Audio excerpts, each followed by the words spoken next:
What's up, fight fans? I'm gonna post a little video here on my predictions for UFC 272.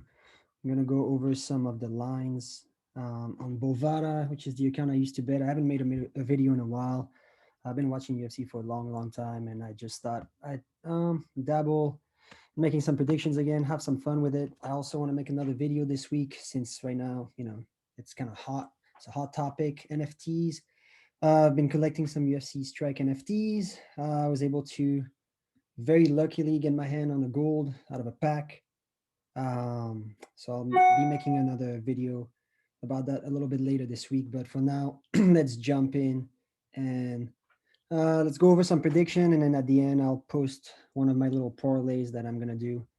And yeah, let's jump right in. I'm gonna go quickly through the early prelims and prelims because I know everyone, has better things to do. So let's do it quick and easy.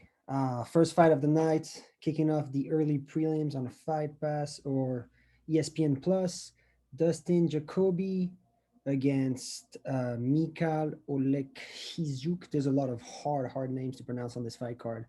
Um, both solid contenders, both solid fighters at 205. They're a little bit lower. They're not even ranked yet, but Mikal, from what I remember, is he's pretty solid. He's got amazing cardio. He's got some decent striking. He likes to press up the fight against the cage, and I feel like his cardio might be one of his best weapons, which might favor him in this matchup. I think Dustin Jacoby is probably the better striker. Uh, Decent takedown defense. I do think Mikal will be able to work on that cardio and expose Dustin Jacoby's gas tank. I think it's gonna make for an interesting fight. I'm gonna lean with Mikal on the win here. I think he's a slight underdog, which I don't like to bet too much on the first fight of the night, but considering the value and the fighters, I'm interested in this one, so I'll probably dabble on this one and add it to my parlay considering the odds.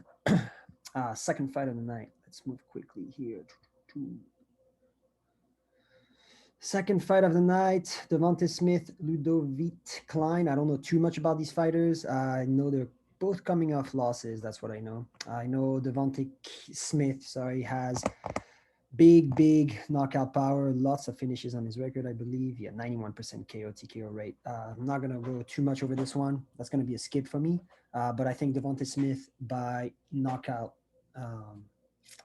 I don't think this fight goes the distance. If you if you're the maniacs out there that like to bet on the over under on certain fights, I don't think this one goes. I don't think this one goes the distance. So next, not too interested in that one, to be honest. Tim Elliott, Tagir Ulanbekov. Tim Elliott, long time veteran of the UFC, fought for the title against Demetrius Johnson back in the days.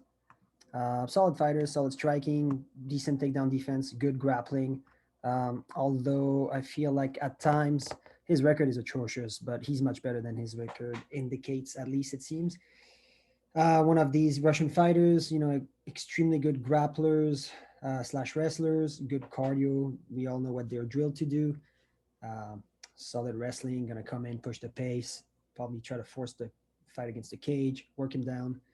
Elliott has very good distance management. He's got good fight IQ until he gets into these grappling exchanges, and then I'm questioning a little bit of his fight IQ. I think Tagir will win by decision unless Tim Elliott decides to, like I said, go into some of those grappling exchanges and try to reverse positions or things like that, because there's going to be a lot of those, I'm guessing, in this fight. And I could see him leaving a neck out or something, and then Tagir jumping on one of them. But I'm gonna say Tagir by unanimous decision on this one. Let's check out the odds real quick. Tagir minus 240. You'll come to know me over time. I don't really like those minus 200 to 250 and in MMA. Maybe some other sports, but in MMA anything can happen, and it's a little bit sketch. Although I don't think Tim Elliott is really would be likely to pick up a finish in this fight, so I can confidently say Tagir by most likely decision. Um, next, Brian Kelleher against Umar Nurmagomedov. Nurmagomedov, huge favorite. The odds on Bovada are different. I think they're minus 850. I mean, I would never touch that in my entire life. I think Umar Nurmagomedov wins. See the finishing rate here. Very, very low KO TKO, high sub. I mean, he's a Nurmagomedov, so we know what to expect. Solid grappling. Brian Kelleher is he's a solid veteran, big power in his right hand, both hands, some solid knees, and extremely good guillotines. So I think Umar Nurmagomedov is going to have to be careful with those, but I don't think it's going to be too much of a problem. He'll make the necessary adjustments to win this fight, and I see him winning by decision or submission. Next, I think we're jumping into the prelims now. Perfect. So this one, Marina Moroz and Mariya Agapova. Marina Moroz, decision machine. It indicates on, looking at the analytics of the UFC website that she has 50% subs out of her wins. I don't know when the last time is she picked up a finish in the UFC. It must have been like maybe 5, 6, 7 years. It's been a long time. I haven't seen her pick up a win in a long time, and I don't think she's fought in a year or 2 years. So, but she's a UFC veteran. She's been around for a while. She's got some solid striking, very straight punches. I don't think she wins this fight. I think, it'll be a close fight. I think I would lean towards Maria Agapova, probably unanimous decision, 29-28. She's part of the wave of those Kazakhstan fighters who they're on the rise, just like Nigeria has been on the rise of Africa. If you guys have been following the UFC quite closely, Kazakhstan has definitely been put on the map as of late. So, in women fights, sometimes it can be a little iffy. It's like those split decisions. You never really want to have those on your parlays. I think Mariya is like a minus 200 something favorite. I would lean towards her, but for me, that's going to be a skip. Next, I'm very interested in this fight. As I mentioned, NFTs, big hot topic at the moment. I own some Kennedy NFTs. I think he's a bright prospect. He lost in his last fight by KO. I watched that one. He was also fighting a undefeated fighter. He picked up his first professional loss by KO. They were exchanging some solid punches.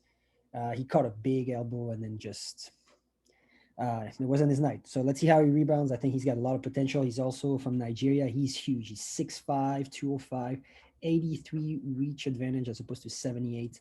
Nicolae, I don't know too much about him. I've seen him fight once, I think.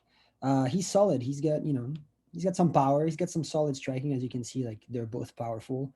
He's got some decent subs, but let's see if he can take it to the ground. I'm not too sure. Takedown grappling. Takedown average per 15 minutes. Half a takedown per 15 minutes. So I don't think 16% accuracy. I don't think this one is going to the ground. I would say Kennedy, first round KO, TKO. Just, he's got some solid striking, big power, big reach advantage. This one is definitely not going the distance. Yeah. Next. Not going to go too much into this one either. Marina Rodriguez, solid. Xionan, excuse me. That's also another hard one to pronounce. I'm not going to go too much into this one. Like I said, I think Marina Rodriguez picks up the dub. I think most likely unanimous decision.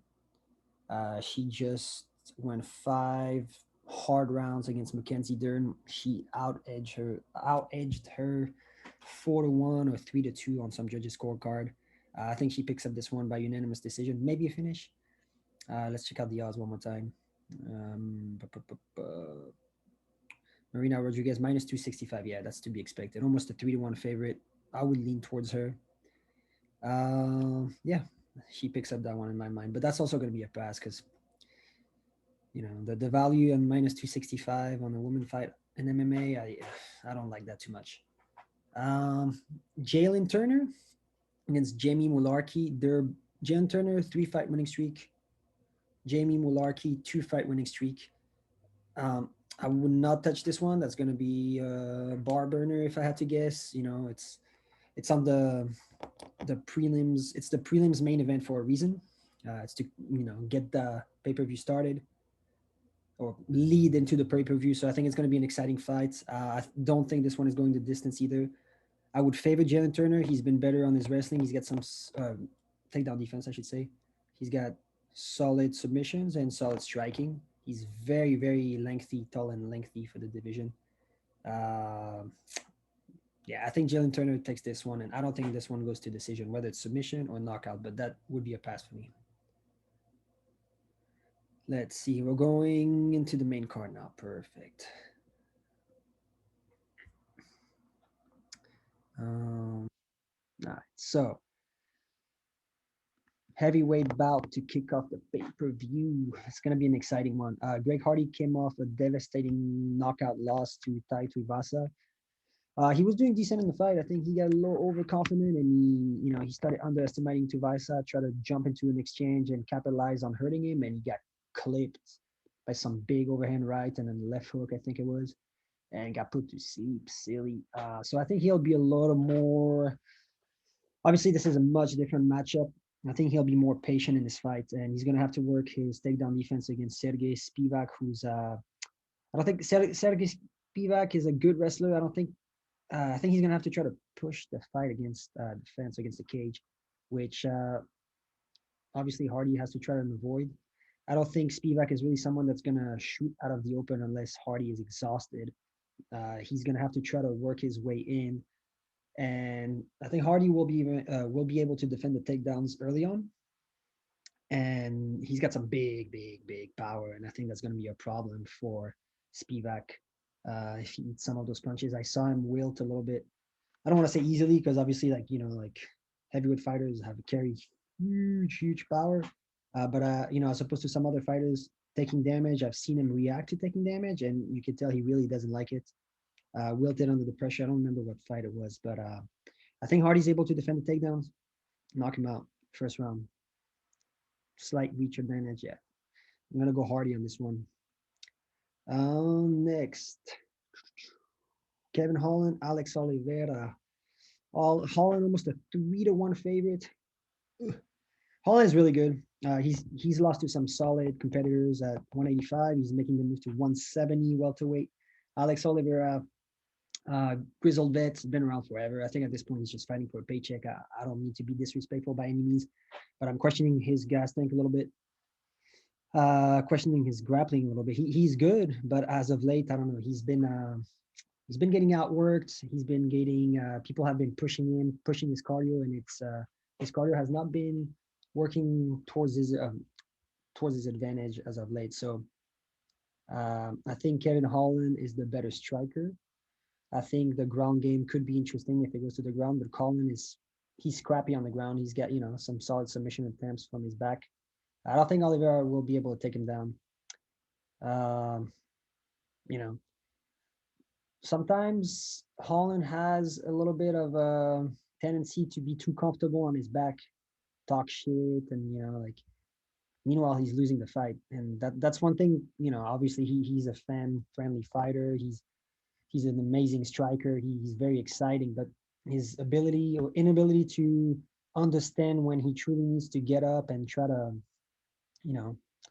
not be falling behind on those rounds when he's off of his back, because that's how MMA works. Unfortunately, he can do some damage from the bottom, as we've seen against Jacare, but he cannot lay on his back if he somehow gets taken down. But I still think he wins this fight. 3-1 favorite. I'm not touching it, but I'm pretty confident to say I think he definitely picks up this one. Next, Edson Barboza, Bryce Mitchell. Very interesting fight. Bryce Mitchell, 14-1, grappler, wrestler. Barboza came off, I think it was a body kick, or he came off a knockout against Giga Chikadze. I have a hard time saying his name. Barboza, super athletic, amazing kickboxing, Muay Thai, very quick, super explosive, amazing takedown defense. Check out his takedown defense. I mean, he's fought the who's who of veterans, and takedown defense 78%.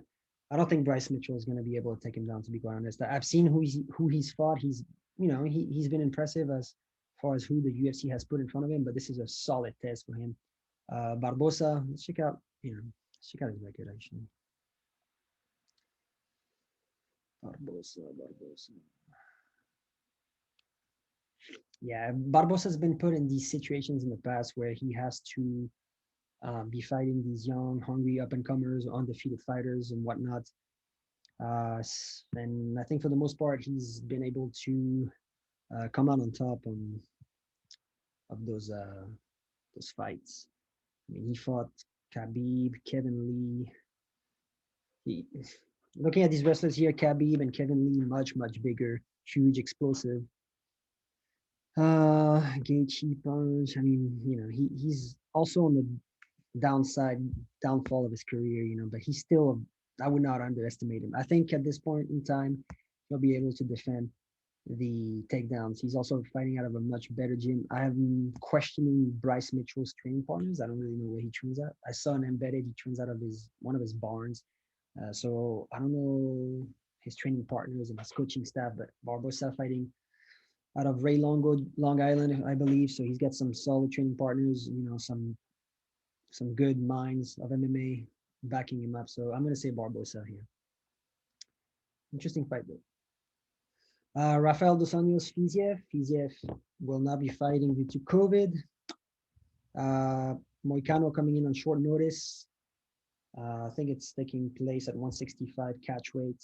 Dos Anjos, ex-UFC champ, fought at 155, 170. Fought a who's who of opponents. Cerrone, Covington. I mean, a lot of solid fighters. Robbie Lawler. So against Moicano, who's I think he's got knocked out 3 times in his last 5 fights. So he's taken a lot of damage. So has Dos Anjos in his career as well. But as of late, I feel like if Dos Anjos can dictate the pace in this fight, he'll come out on top. He's got great grappling, great takedown defense, great kickboxing, Muay Thai. He's got some solid knees in the middle. So it's probably going to be a striking affair. Moicano has some solid boxing though. He's slick. He's got some good combination straight punches. So let's see how Dos Anjos can deal with the jab and the 1-2s. I think the kicks are going to play a huge part in this. Body kicks for Dos Anjos, leg kicks. I think Dos Anjos will probably open up at like minus 220, 220, I'd say. Let's see how good of a odds maker I am, and then we'll see. But I say Dos Anjos picks up this one against Moicano. Lastly, very anticipated matchup, grudge match, ex-training partners, ex-best friends. I mean, you name it. They've just this is probably going to be one of the highest selling pay-per-views of the year, one of the best fight on paper. I think it's going to be. I think the media week and the press conferences are going to be more entertaining than the fight itself. I think there's a lot of anticipation. There's a lot of heat behind this fight. Like they hate each other, or at least the UFC building it out to be this way. We never know what's going on behind closed doors, but it really seems like these two guys hate each other. Huge amounts of interviews coming out, like them just. This is going to be a highly emotional fight, and they both seem pretty emotional. But I think Covington is the better fighter at this stage of his career. Masvidal is very dangerous. He's also coming off a huge KO loss, though. That's a big problem. We got to see how he recovered from that. I mean, he just went out cold. That overhand right from Usman was disgusting. So Masvidal is still, he's from the streets, man. He doesn't fuck around. 305, game bred. His name is Game Bred for a reason. Colby Covington's nickname is also Chaos for a reason. He'll get in your face. He'll work his way in. Throw a lot of volume in your face, constantly fucking working. And I think it's very easy to fall behind against this kind of guy, especially over 5 rounds. He's probably got the much better gas tank, if I had to guess. I would say Colby Covington picks up this one. Masvidal obviously is solid. He still has a chance at any time. He's very violent. Colby Covington, money line minus 350. I wouldn't lay that kind of money on Colby Covington, especially because he's taking some damage on Usman too, against Usman. I do think he picks up the win though, but I think, let's see. I think the best value here for this one is Colby Covington by points, by decision, minus 112, almost even money. I think that's the best play for this fight. But I'm not touching this fight either. So I'll show you the little parlay that I'm gonna do. Let me know what you guys think in the comments. If you want to subscribe, I'm just having some fun with this. But like I said, I have some solid experience. I've been watching MMA for maybe 15, 16 years. So I'm not one of those casuals, so I have some decent insight into some fights. If you guys want to, have some fun in the comment section, throw anything my way, and let's have some fun and try and build a little MMA community of our own. First fight of the night, little sketch to go on that because if he loses, obviously you're out. But I think he picks up the win. Turning to Greg Hardy. These are gonna be my 4 picks for my parlay of the night. And let me know how I did in the comments. Like I said, I'm gonna be posting a video about NFTs, showing off some of my moments that I was able to obtain through packs. Like I said, I picked up a gold. So let me know if you want to see that video, and then comment section, subscribe if you want. This is my parlay. Good luck to you maniacs out there. And then yeah, peace.